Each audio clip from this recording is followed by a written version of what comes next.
and get signed up. All right, next. Quick introduction on who we are. I'm the top bar. Vlad is the bottom bar. We've both done a lot of really weird stuff. If you want to know more about how to build a vacuum tube amplifier, hit me up. Next. And I actually have incident response or blue team background, and I've been on the our side defending big companies before going to the vendor. Now I'm doing a lot of threat hunting and threat intelligence, and we both have different experience with threat intelligence, but we touching it like way more than a decade.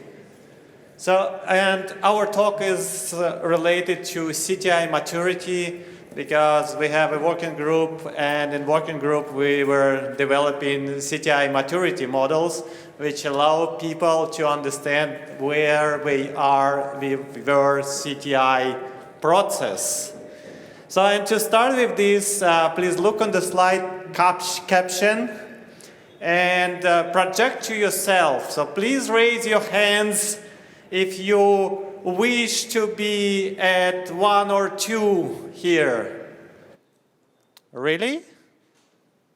Really? So nobody wants to detect anything before impact happened? Okay, maybe you vote for number 5 here, so you want to know about incident in your company from Twitter, press, and social media. Please raise your hands. That's cool. And the second question is where you really are. Are you on the top? So you're capable to detect nearly every incident before impact? Raise your hand.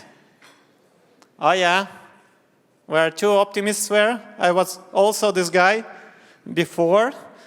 So, and I think the expectation is somewhere between 3, 4, and 5 is reality.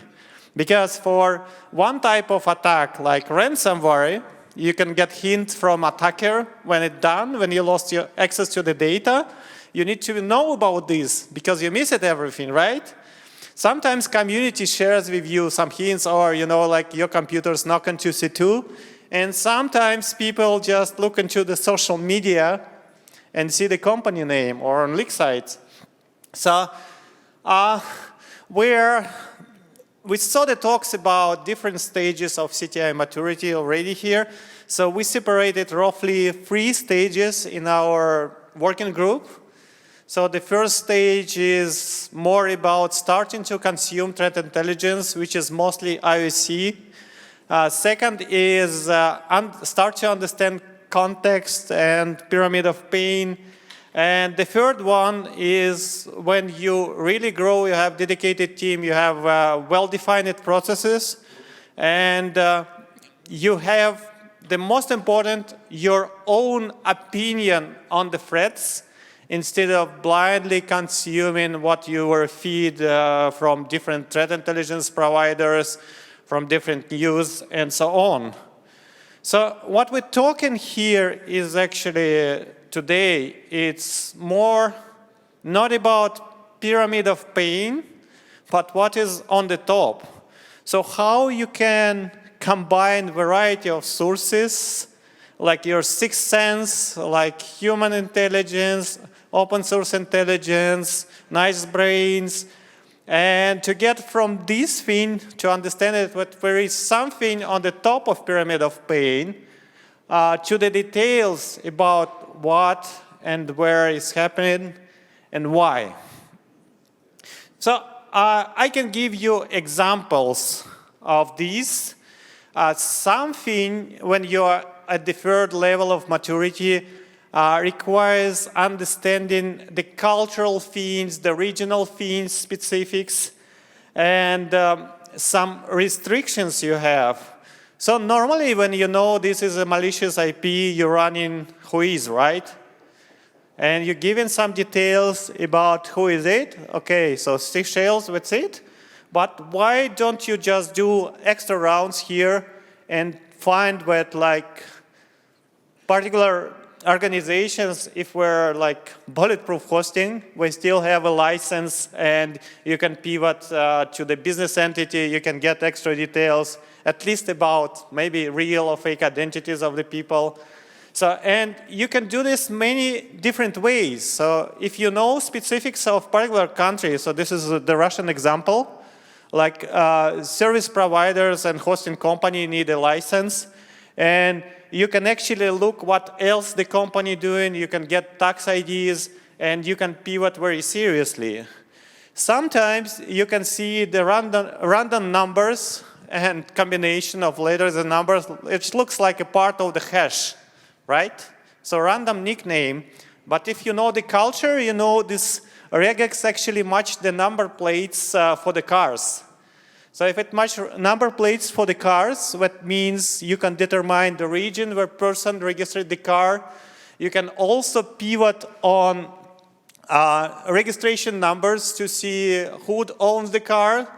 And you can also watch these dashcam videos and sites which actually recognize the number plates from video streams to see where the car appeared, so you can go not from like with precision up to the town or village where the attacker or suspect lives, instead of having some random combination which looks like a part of the hash. So in our angle here, how you can do this, IoT devices have some difference compared to computers because we do a background noise. And in our crime investigations, we had several cases where this noise from devices gave very important insights. So in some cases, we saw test devices from attackers, which in telemetry send GPS position. This is a more easy case, but not so many people think about this. So it's the request of weather forecast from the phone belonging to suspect. And with weather forecast, you have precision up to like several meters related to the location of the person at particular time. So, and since on the computers, attackers are often doing a good OPSEC, but we're forgetting about the phones, and the phones have background noise as many IoT devices. This is our opportunity to look and pivot on the things you normally don't doing. So, but what is also important with threat intelligence is to know your strengths and limitations. And we see a lot of reports actually with very precise attribution, with finger pointing and so on. But when you read in reports, normally you have you need to have several sources to confirm what you're observing. So, and in every report, it could be analytical bias, because it's either could be a personal opinion or it could be a marketing strategy of the company to blame particular country, particular organization, even if we're not sure. It's like highly likely, but we're still doing this, or it's like likely and we're still doing this, because on the next round, when press will publish about this, we just remove this likely thing, and we publish this as a obvious thing, as a fact. So, and where is our thing here to rethink? So maybe you wonder about the bias, which countries attack our countries, and you can, and our countries don't attack those countries. Like you can think about like East and West fights. And if you look like for one of the parts, it will be a lot of reports. For our part, there will be not so many reports who attack whom, right? But if you look into the bigger picture here, there might be not just geopolitical thing, but even like existence thing. So if you think about West and East, then you can think that West possesses majority of technologies, while East possesses majority of resources. So, and with industrial espionage for one of the sides, since we already have the technologies, so we can do like very strategic things with like spying, while our side needs to do not just strategic things, but to get the technologies to use the resources, like the physical resources we have.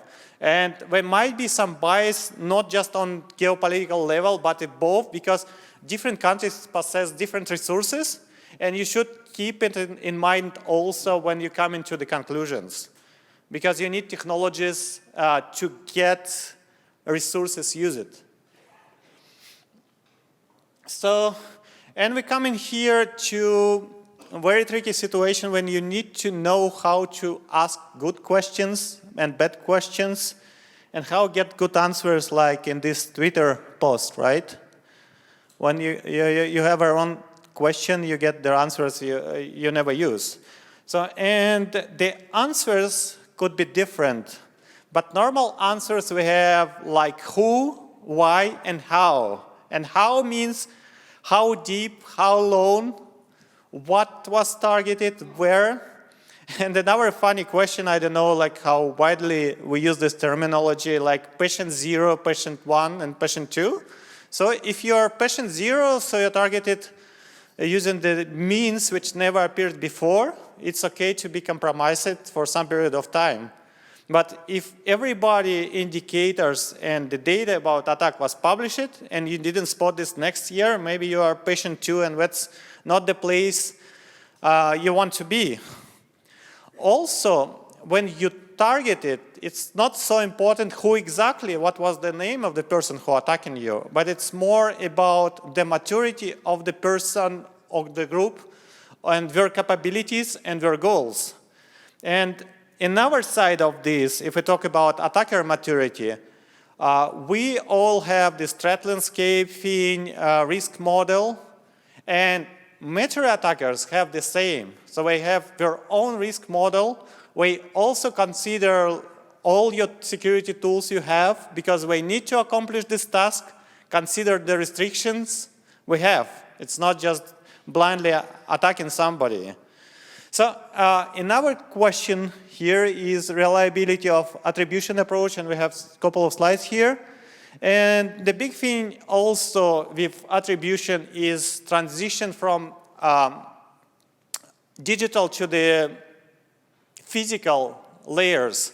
So you can say, like, it's very easy to say, like, this group attacked those 2 entities versus this group is consistent with those 5 people, right? So, and we shouldn't forget about false flag operations at all. So, in it all, if you consider attribution, you actually should know what were like technical means, human means, like attribution based on the attacker goals, attacker objectives, attacker targets. Sometimes you can get some insights from a data leak, or you can estimate average dwell time for this attacker. If it attacks mature secure environments and succeed to stay like 1-2 years inside the infrastructure, probably attacker is quite mature, so the list is not so long. Also, you need to consider the difficulty of faking artifacts. Because for many things, it's easy to plant this as a fake evidence. And we saw actually funny situations like these drills from South Korea, which reused the samples attributed to North Korea, but some vendors spot this as a new wave of North Korean attacks. So here are some examples like how you can think if you are at level 3 of maturity, and Eric will follow up with our part.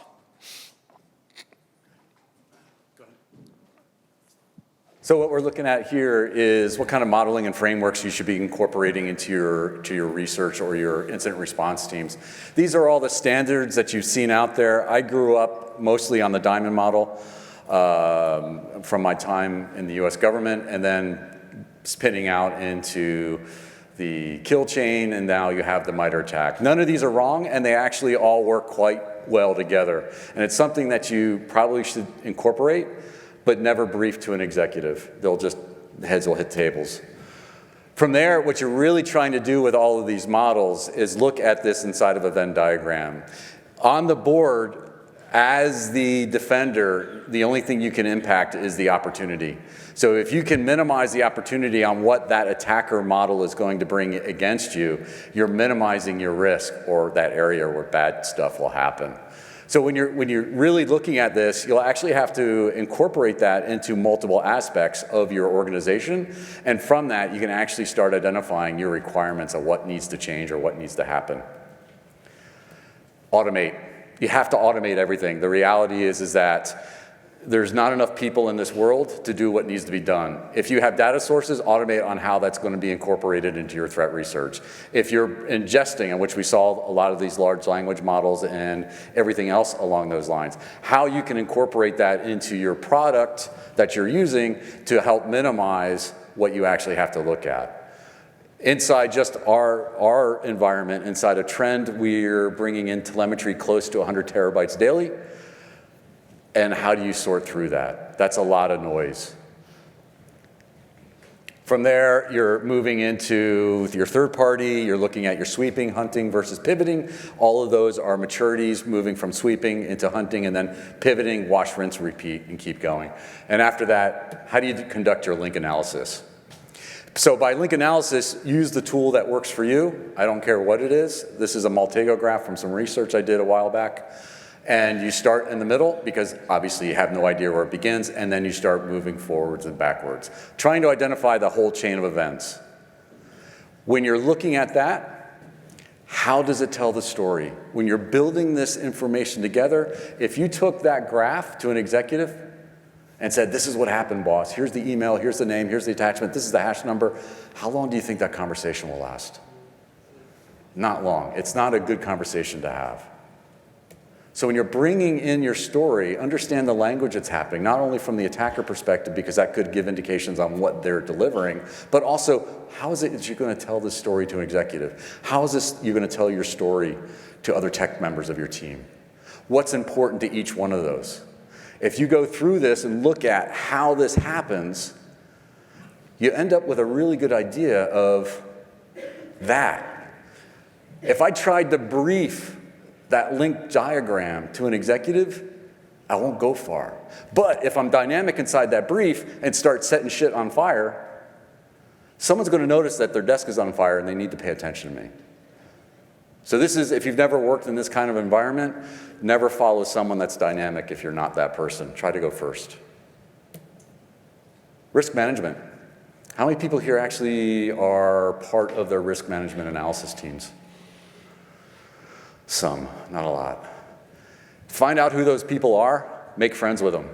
Because if it's identified as a risk to your organization, it's your priority intelligence requirements. If you cannot link what you're doing to preserving the effects of your organization based upon that corporate risk modeling, you're not going to get resourced.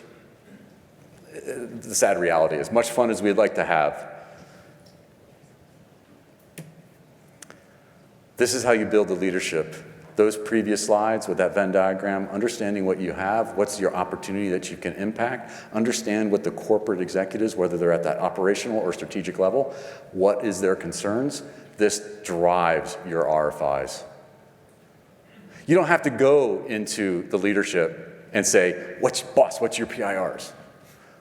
They're going to look at you like, you're freaking nuts. You're the intelligence professional. Why are you asking me what you should be looking for? Go do what you do. That's why I'm paying you the money. Here, if you're driving it through your RFIs or your risk, you know what's happening. Yeah, your business owners, that's all risk. So when you're looking at adversarial tracking, you need to understand that you're in that tactical, technical, your operational and strategic. What's the impact with the IOCs, IOAs, then moving further along. Have that story that you need to develop. Because if you're only telling people about technical/tactical stuff, you can only solve a technical problem. If you're at a higher level and you're actually looking at it from an operational perspective, you're actually able to start impacting how things are moving forward. And if you're now having those strategic discussions, you're now going to get resourced. So business executives, decision makers, work in that operational and strategic realm. They don't care about the bits and bytes. So when you're looking at your bigger conclusion, intelligence as a whole is very holistic. You're incorporating multiple things, not just the technical, tactical. You have OSINT, you have operational from your perspective, you have strategic from your perspective. You're also looking at the strategic and operational impact on what that threat actor intrusion set, what's impacting you. Who's the audience for what it is that you're producing? Keep that in mind always. If I'm gonna have a technical conversation, I can be technical all day long. If I'm having a mixed audience, have a tear line. Have an executive summary. And you have to maximize the value of the intelligence. The first time I ever gave a threat intelligence brief to a very senior person, it was at 9:30 at night, and I was told I had 3 minutes. Be brief, be bold, be brilliant, be gone. If they want to ask questions after you're done, you have all the information behind you to back up what it is that you assess. You're in there because you need that person to make a decision. You give them enough facts, insight, impact, possible courses of action, possible worst case scenarios, and then you go, what's your decision, boss? That's the impact of intelligence. That's it.